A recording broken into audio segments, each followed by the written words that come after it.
Submissions on the Department of Conservation's Predator-Free 2050 strategy closed this week. One entry, though, from the New Zealand Veterinary Association is in full support of the culling of feral cats in order to meet our goals. Natalie Lloyd is with the Veterinary Association and joins us this morning. Good morning.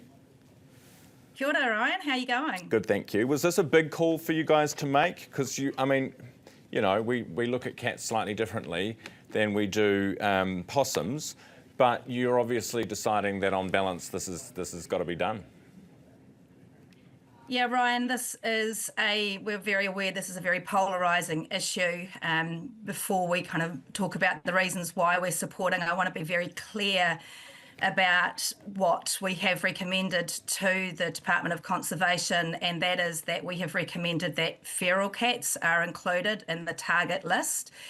And by using that terminology, feral cats, what we're talking about is cats that do not live on the edges of human, where we are living in urban centres.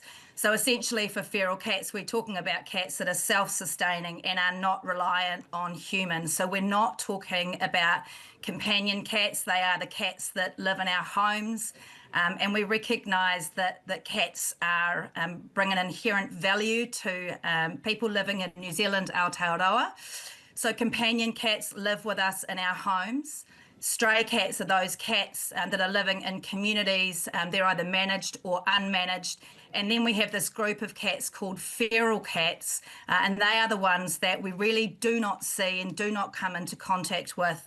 They are the ones that we are advocating that Department of Conservation add to that target predator list. Is it hard though, the problem, if you're a farmer and you're trapping out in the sticks, the trap's not going to know whether it's a feral or a stray cat, are they? Yeah, and I think that's a really good point. And it is very difficult to tell from a behavioural perspective. We know that all cats, when they are very scared, can react in certain ways. And feral is a description of where they live. Feral is not a description of their behaviour. But I think, just to be clear, we're talking about cats that are living a long way away from where people live. Okay. So this is the group that we are recommending is added to that list. All right. And do you think, at some point, do cat owners need to take responsibility for the fact that they have cats that just roam around freely in the world and kill native wildlife and eat their eggs? Do we time to lock up the cats or what? Yep, another excellent question. And New Zealand Vet Association, Companion Animal Vet Branch of the New Zealand Vet Association, are part of the National Cat Management Group.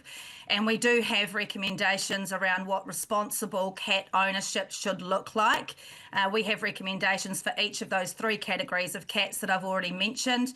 We do think that looking forward into the future, we want to see a New Zealand where people can enjoy their lives with cats.